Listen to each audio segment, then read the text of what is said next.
Graças a Deus. Amém, amém. Hoje nós vamos falar sobre o plano perfeito de Deus. O plano da salvação. Amém.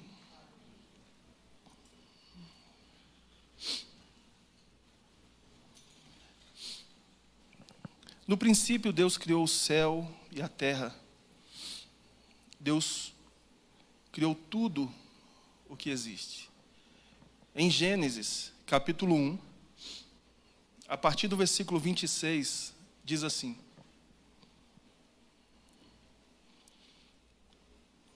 E Deus disse: façamos o ser humano à nossa imagem, conforme a nossa semelhança. Tenha ele domínio sobre os peixes do mar, sobre as aves dos céus, sobre os animais domésticos, sobre toda a terra e sobre todos os animais que rastejam pela terra. Assim, Deus criou o ser humano à sua imagem, a imagem de Deus o criou, homem e mulher os criou. E Deus os abençoou e lhes disse: sejam fecundos, multipliquem-se, encham a terra e sujeitem-na. Tenham domínio sobre os peixes do mar, sobre as aves dos céus e sobre todo animal que rasteja pela terra. E Deus disse ainda: eis que lhes tenho dado todas as ervas que dão semente e se acham na superfície de toda a terra, e todas as árvores em que há fruto que dê semente.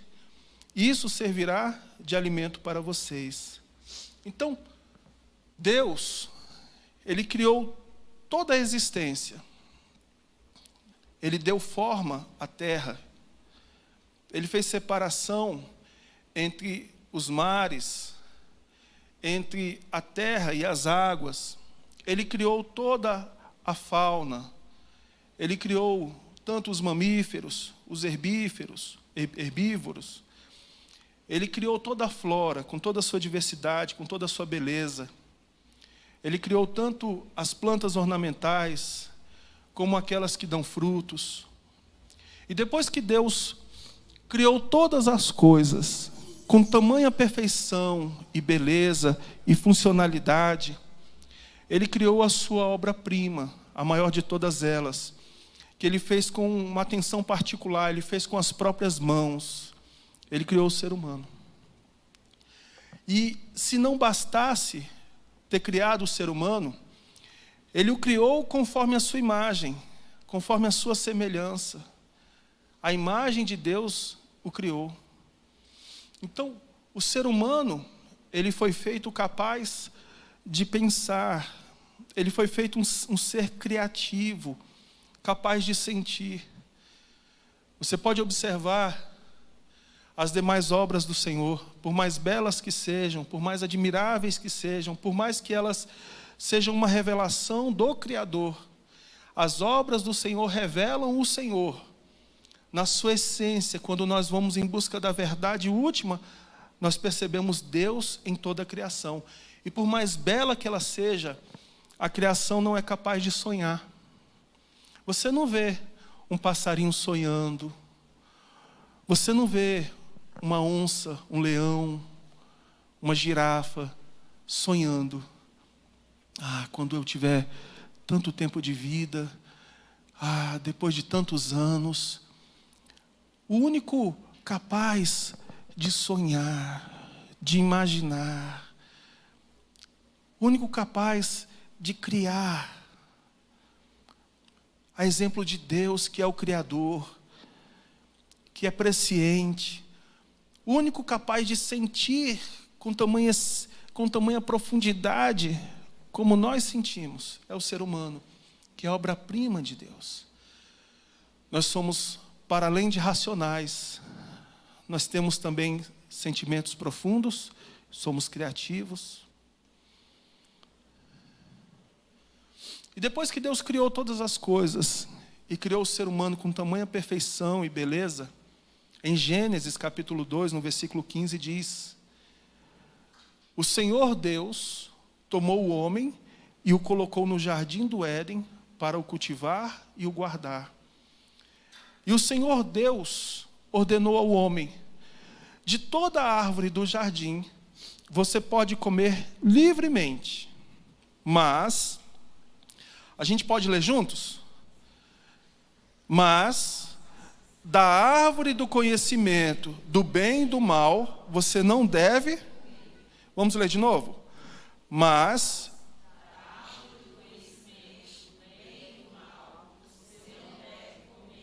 e ele diz o motivo: porque no dia em que dela comer, você certamente morrerá. Pode sentar, fica à vontade. Você certamente morrerá. Veja que Deus criou o ser humano com tamanha beleza, perfeição, deu a ele domínio sobre todas as coisas, o colocou num lugar ainda mais excelente. O Jardim do Éden, conhecido como paraíso, era um lugar perfeito, mas com uma observação: da árvore do conhecimento do bem e do mal, você não deve comer. Veja que Deus, Ele poderia simplesmente não ter criado a árvore do conhecimento do bem e do mal. Ou Ele poderia ter determinado que o ser humano não poderia comer em hipótese alguma. Mas Deus aconselha que o ser humano não. Ele não obriga o ser humano a não comer. Ele não ordena que o ser humano não coma. Ele sugere, ele orienta, ele aconselha que o ser humano não coma. Bem, mas nós sabemos o desfecho. O que aconteceu? Em Gênesis, capítulo 3, no versículo 1, nós vemos então a serpente. Mas a serpente, mais astuta que todos os animais selvagens que o Senhor Deus tinha feito, disse à mulher: é verdade que Deus disse: não comam do fruto de nenhuma árvore do jardim? A mulher respondeu à serpente: do fruto das árvores do jardim podemos comer, mas do fruto da árvore que está no meio do jardim, Deus disse: vocês não devem comer dela, nem tocar nela, para que não venham a morrer. Veja que Deus justifica, Deus explica o motivo. Ele poderia simplesmente determinar: não coma dessa árvore, ela não pertence a vocês. Ele poderia determinar. Mas como pode um Deus, na verdade o único e exclusivo Deus, o Senhor Criador de todas as coisas, inclusive de Adão e Eva, explica, Ele justifica o motivo. Por isso que quando Jesus disse: aprendam de mim, porque sou manso e humilde de coração, essas palavras são verdadeiras, porque Jesus é a expressão do Deus Criador. Em Jesus nós vemos a perfeita imagem de Deus. E você vê que Deus, de fato, apesar de ser Deus, o Todo-Poderoso, Ele tem uma postura humilde. Ele explica para a obra das suas mãos. Ele justifica o porquê eles não devem comer do fruto daquela árvore. Aí no versículo 4. Então a serpente disse à mulher: é certo que vocês não... Veja que a serpente ela está se contrapondo a Deus. Ela está acusando Deus de enganar a mulher, de enganar o homem. Enquanto Deus diz: se vocês dela comerem, vocês certamente morrerão, a serpente, ela diz o oposto: é certo que vocês não morrerão, porque Deus sabe. Olha que ela ainda alega que Deus sabe, que Deus tem consciência que no dia em que dela comerem, os olhos de vocês se abrirão, e como Deus, vocês serão conhecedores do bem e do mal. Veja que a proposta da serpente era tornar a mulher, tornar o homem, tornar o ser humano semelhante a Deus. É o ser humano se tornar como Deus. E ainda ter conhecimento pleno, ciência do bem e do mal. Vendo a mulher que a árvore era boa para se comer, agradável aos olhos, e árvore desejável para dar entendimento, tomou do seu fruto e comeu. E deu também ao marido, e ele comeu. Então os olhos de ambos se abriram, e percebendo que estavam nus, costuraram folhas de figueira e fizeram cintas para si. Veja que eles não tinham consciência de certo e errado. Eles não tinham consciência, ou melhor, de pecado. Eles não tinham consciência de maldade. Eles não tinham essa compreensão. Isso aqui é mal, isso aqui é errado, isso aqui... Porque eles só tinham a mente, os pensamentos, as suas inclinações eram todas para aquilo que é bom, que é justo, que é certo. Quem está compreendendo? Compreende? Entende mesmo? Veja. Deus criou o homem perfeito. Criou o homem à sua imagem, conforme a sua semelhança. A partir do momento em que eles comem do fruto da árvore do conhecimento do bem e do mal, eles passam a ver com outros olhos, com outra perspectiva. Passaram a ter vergonha da sua nudez.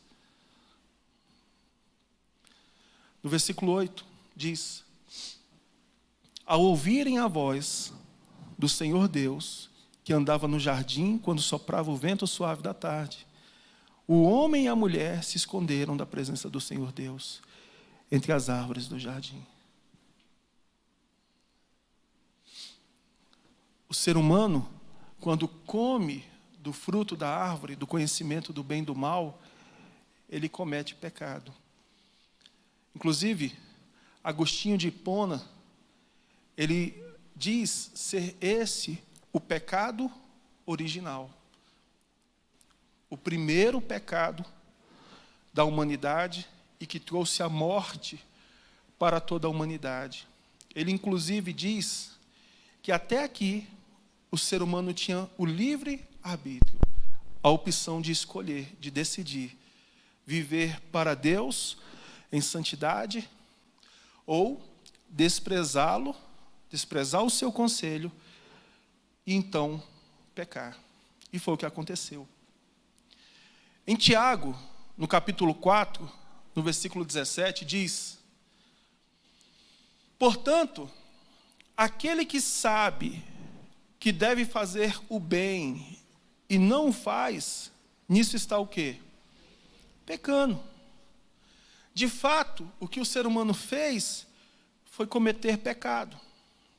Ele sabia o que era bom, ele conhecia o bem, ele tinha o conselho, a orientação da parte de Deus.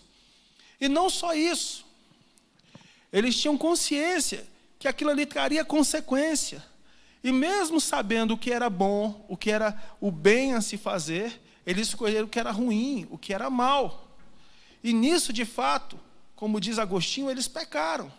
Eles pecaram. Em Isaías, no capítulo 59, no versículo 2, diz: as iniquidades de vocês fazem o quê? Elas causam uma separação entre vocês e o seu Deus. E os pecados que vocês cometem o levam a esconder o seu rosto de vocês. E quando a Bíblia fala de iniquidade, a Bíblia está falando sobre malícia, sobre maldade. Quando uma pessoa sabe o que deve fazer e não faz, ela tem consciência que o correto é aquilo, que o justo é aquilo, que o bom é aquilo, que o bem é aquilo, e ela opta pelo que é corrupto, pelo que é injusto, pelo que é ruim, pelo que é mal, então ela está pecando. E mais do que pecando, ela está cometendo iniquidade. E iniquidade é uma malícia. Iniquidade é uma maldade. E essa maldade, essa malícia, causa separação entre nós e Deus. Existem 3 pecados, pessoal, que não têm perdão. 3 pecados que não têm perdão. Foge um pouco do tema, mas eu queria comentar isso. O primeiro pecado é a blasfêmia. A Bíblia diz que aquele que blasfemar contra o Espírito Santo, esse não tem perdão. O segundo pecado é a iniquidade. Jesus disse: apartai-vos de mim, vós que praticais a iniquidade. Eles vão dizer assim: Senhor, nós curamos em teu nome, nós expulsamos demônios em teu nome, Senhor, nós profetizamos em teu nome. E Jesus vai dizer expressamente: eu jamais os conheci, apartai-vos de mim, malditos, para o fogo eterno. E ele vai declarar: eu jamais os conheci, vós que praticais a iniquidade. E um terceiro pecado é a apostasia. A Bíblia fala que é impossível renovar aquele que conheceu a Deus, aquele que teve uma experiência gloriosa com Deus. E mesmo assim abandona a fé, é impossível renová-los para arrependimento. Então, a blasfêmia, a apostasia, que é o abandono da fé, e a iniquidade, que é a malícia, a maldade, o pecado programado, esses não têm perdão. Esses realmente causam separação entre a pessoa e Deus. E eu não estou dizendo a pessoa que apenas se afastou da igreja. A pessoa saiu da igreja, aí se arrependeu, voltou. Tem perdão. É a pessoa que conheceu a Deus, que teve uma experiência pessoal com Ele, decide abandoná-lo. Volta às velhas práticas.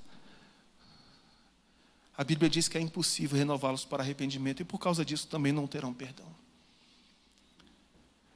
Bem, portanto, Deus criou o ser humano com tamanha perfeição, mas o ser humano se corrompeu, pecou, se separou do Senhor. Mas, em João, capítulo 3, a Bíblia diz, João 3,16, o versículo chave da Bíblia, o versículo que em si resume toda a Escritura. Mas Deus amou o mundo de tal maneira que deu o seu Filho unigênito para que todo o que nele crê não pereça, mas tenha vida eterna. Deus é tão bom, que apesar do ser humano ter sido mal, apesar dele ter conhecido o mal, pecado, desprezado o seu conselho, Deus enviou a lei, Ele enviou os profetas, para que o ser humano pudesse viver com justiça, com amor. Os profetas para exortar, para advertir, para promover reconciliação entre o povo e Deus. E o ser humano desobedeceu a lei, quebrou a lei, desrespeitou os profetas, inclusive mataram os profetas. Mesmo depois de todos esses acontecimentos, mesmo depois do dilúvio, de Noé, de ter recomeçado tudo, e o ser humano parecer não ter solução para ele, não ter salvação para ele, não ter jeito para ele, de fato, Deus ainda envia Jesus, o seu Filho unigênito, para que todo o que nele crê não pereça, mas tenha vida eterna. Bem,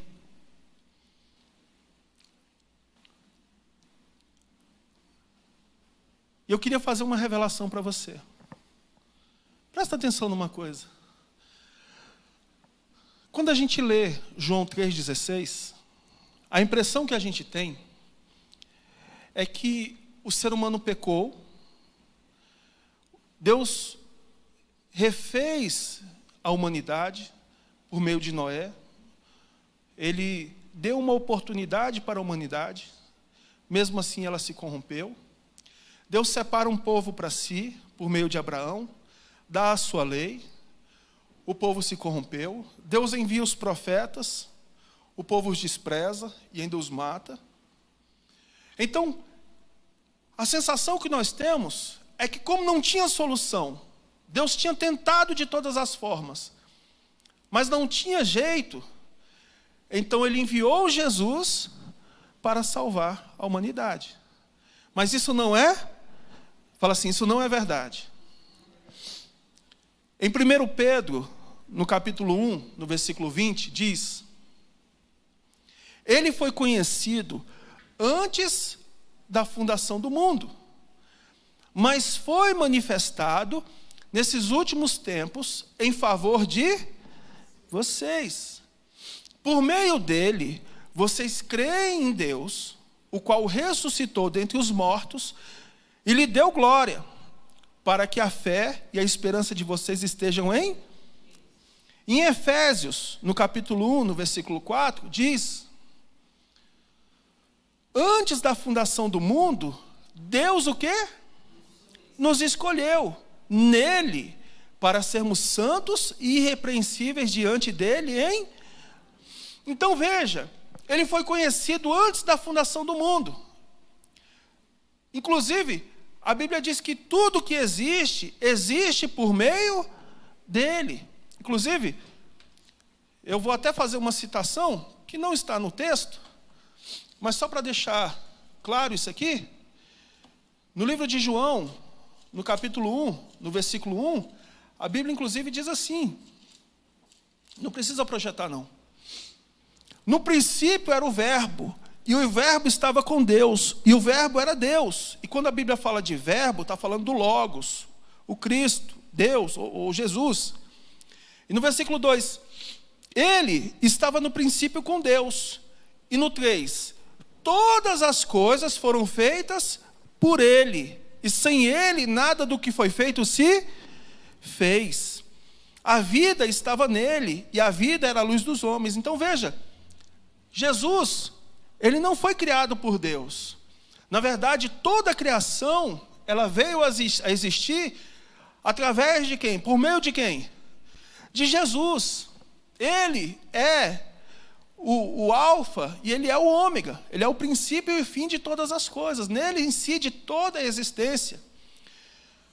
Mas em Efésios, no capítulo 1, no versículo 4, diz que antes da fundação do mundo, antes de nós sermos criados, antes de todas essas coisas existirem, inclusive a gente, Deus já havia o quê? Nos escolhido nele, para sermos santos e irrepreensíveis diante dele, em amor. Então veja, por que nós estamos falando isso? Porque o plano perfeito, o plano que Deus criou para salvar o ser humano, não foi um plano movido pelo desespero ou pelo pecado humano.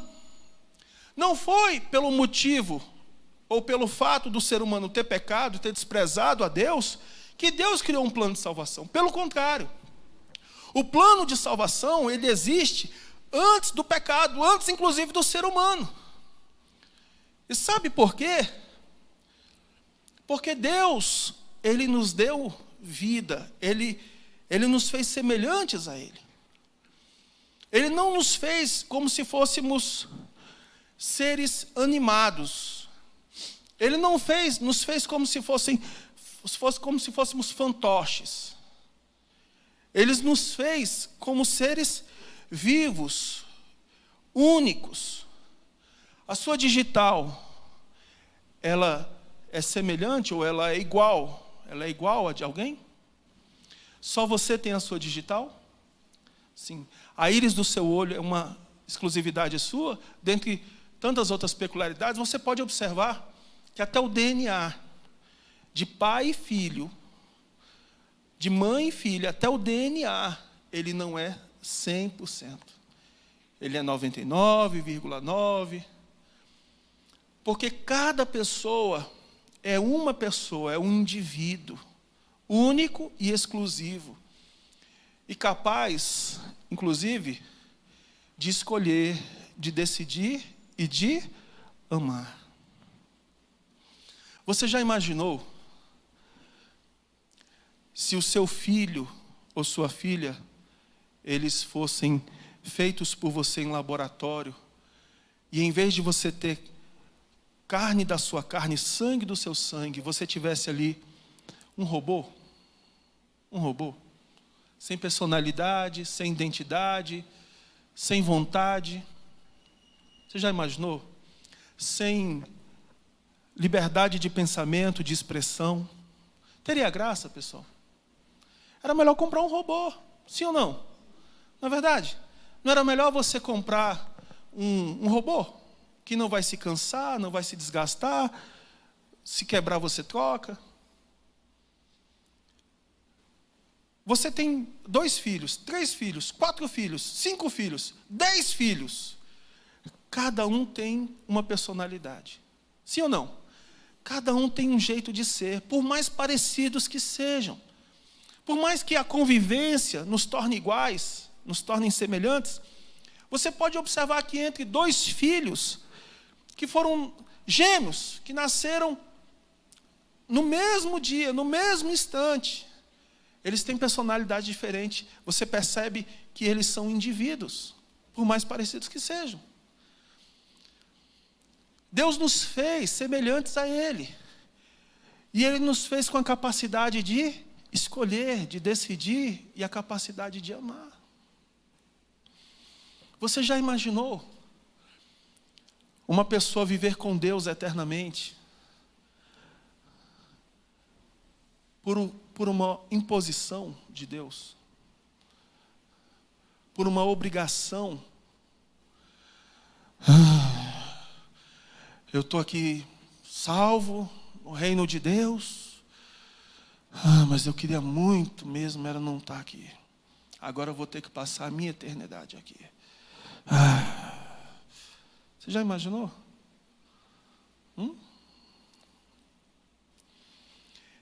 Deus, Ele é presciente.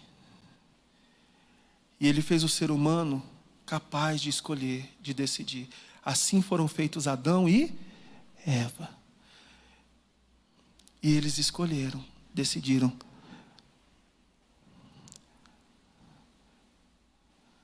E decidiram conhecer o mal. E decidiram se afastar, se separar de Deus. Mas Deus tinha já um plano de reconciliação, de restauração do ser humano. E esse plano, ele incluía quem? Jesus. A morte e ressurreição de Jesus. Amém?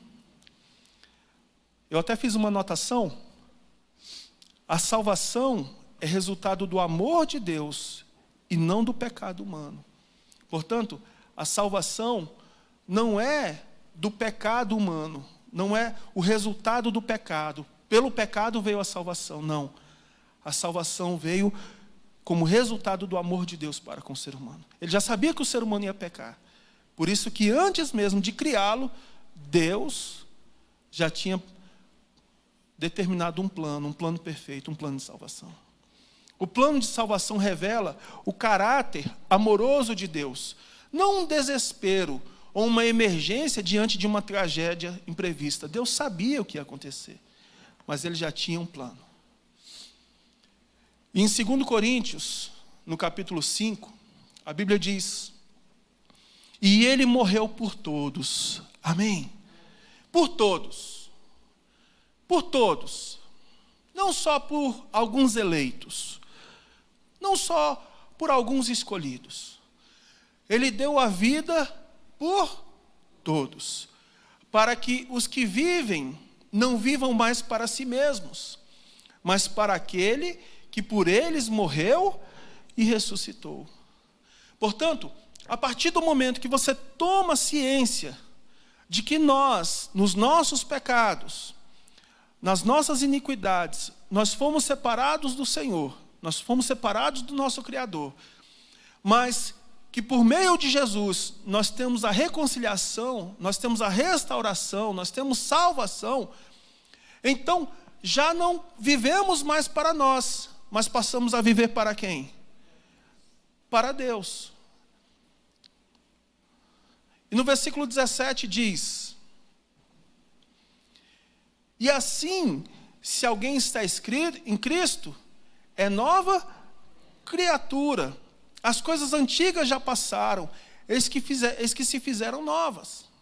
Ora, tudo isso provém de Deus, que nos reconciliou consigo mesmos por meio de Cristo e nos deu o ministério da reconciliação, a saber, que Deus estava em Cristo reconciliando consigo o mundo, não levando em conta os pecados dos seres humanos e nos confiando a palavra da reconciliação. Presta atenção que esse versículo aqui, o 18, é tão profundo que a gente precisa entender. Ora,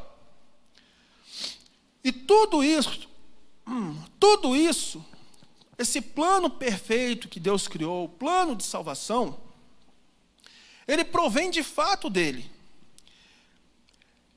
que nos reconciliou consigo mesmo por meio de Cristo. Veja que nunca foi sobre o pecado apenas do ser humano, ou por uma necessidade humana, ou por uma decisão humana.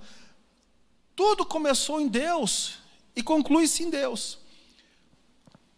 É Ele quem estabeleceu o plano de salvação antes mesmo de todas as coisas.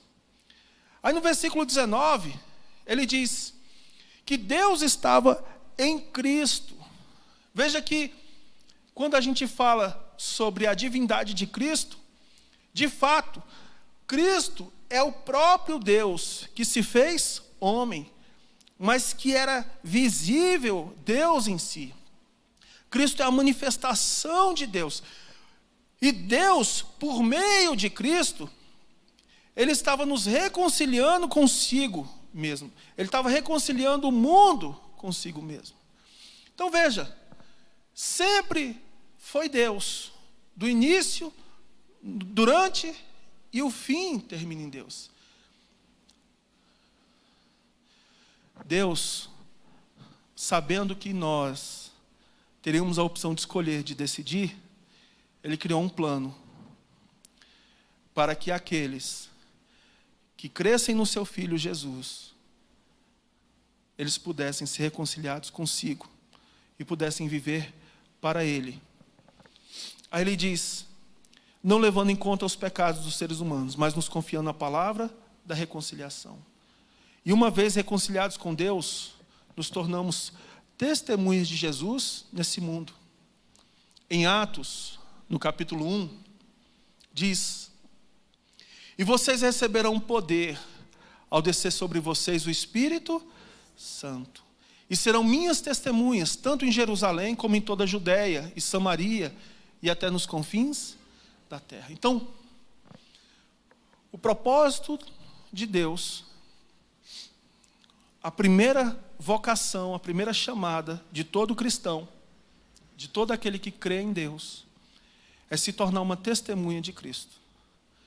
Para que, por meio de nós, do Espírito Santo em nós, o mundo possa ter ciência, conhecimento e compreensão do plano de Deus, do plano perfeito, do plano da salvação.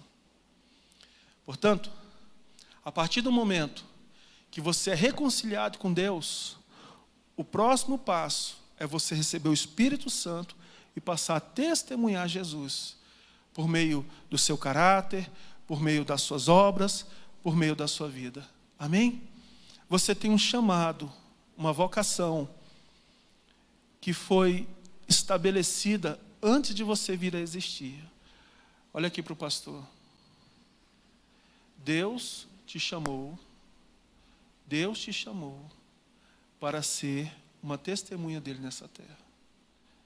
No seu caráter, nas suas ações, no seu comportamento, na sua vida.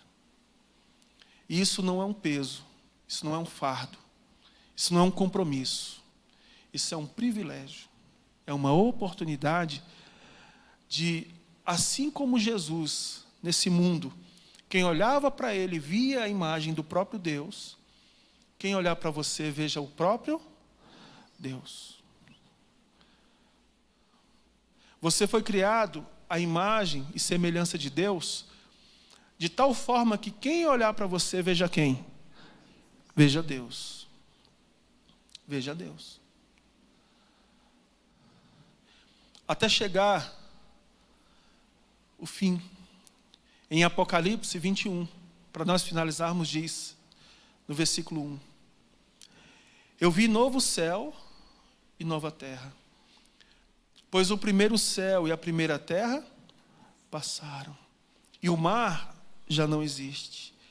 Vi também a cidade santa, a nova Jerusalém, que descia do céu da parte de Deus, preparada como uma noiva, enfeitada para o seu noivo. Então vi uma voz forte que vinha do trono e dizia: eis o tabernáculo de Deus com os seres humanos. Deus habitará com eles, amém? E eles serão povos de Deus. E Deus mesmo estará com eles e será o Deus deles, amém, igreja? E lhes enxugará dos olhos toda lágrima, e já não existirá mais morte, já não haverá luto, nem pranto, nem dor, porque as primeiras coisas passaram. E aquele que estava sentado no trono disse: eis que faço novas todas as coisas. Amém? Olha,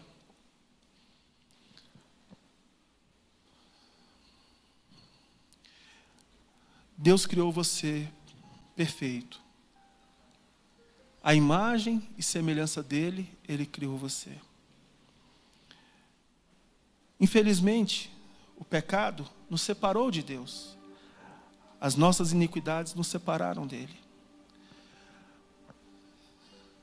Mas Deus enviou Jesus, para que por meio de Jesus, nós pudéssemos ter acesso a ele, fôssemos reconciliados. Bem, após sermos reconciliados, nós vivemos em novidade de vida. Nós passamos a viver para ele. E não só para ele, mas passamos também a viver para dar testemunho dele, para que por meio de nós outros sejam salvos.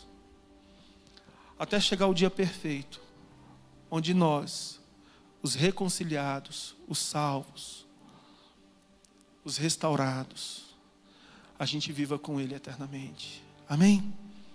É o plano de Deus para você. Deus não te fez para condenação. Deus não criou você para o pecado. Deus não criou você para viver separado dele. E não é um ato de desespero de Deus enviar Jesus, é um ato de amor. Deus não fez isso porque desesperado, vendo a perda do ser humano, ele fez isso. Não. Esse plano de salvação vem antes da criação de toda a existência. E por que Deus nos deu a liberdade de escolher, de decidir? A Bíblia diz que nem olhos viram, nem ouvidos ouviram, nem jamais entrou no coração humano aquilo que Deus tem preparado para aqueles que o amam. Deus busca um relacionamento em amor. Não um servir a um tirano, mas um relacionamento em amor. Você vir à igreja obrigado, você ouvir essa pregação obrigado, isso não é amor. Você orar porque tem que orar. Não que você vai fazer aquilo que você sente vontade de fazer. A gente, como adulto, a gente faz o que tem que ser feito, mesmo quando não quer. Mas não tem nada melhor do que saber que alguém tem prazer de falar com a gente, alegria de estar com a gente. Nada melhor em saber que alguém nos ama pelo que somos, não apenas pelo que temos a oferecer ou por medo. Deus não busca o seu medo, nem o que você tem a oferecer. Se trata de relacionamento entre ele e você e ele. E o meu convite, a minha oração, é que você estreite o seu relacionamento com Deus em amor. Que você compreenda que Deus amou você. Deus amou o mundo, mas não a partir da criação do mundo, antes da criação do mundo. Deus amou você não a partir da sua criação, mas antes que você viesse a existir. E quando perguntaram para Jesus, como nós podemos seguir os conselhos, as leis, os mandamentos, as ordenanças, as tradições, como nós podemos servir a Deus, como nós podemos ser melhor para Deus? Ele disse: amando a Deus de todo o coração, alma, entendimento e forças, fazendo dele a pessoa, o ser mais importante da sua vida. Inclusive, toda a Escritura, ela se resume em uma palavra: amor. Deus, ele se define amor. Deus é amor. Pastor, mas ele também é fogo consumidor. E será. Haverá um dia que aqueles que não o amam, aqueles que o desprezam, que o rejeitam, que acham que não precisam dele, viverão, se consumirão em si mesmos, separados de Deus. Mas saiba que esse nunca foi o plano de Deus para você. Amém? Graças a Deus.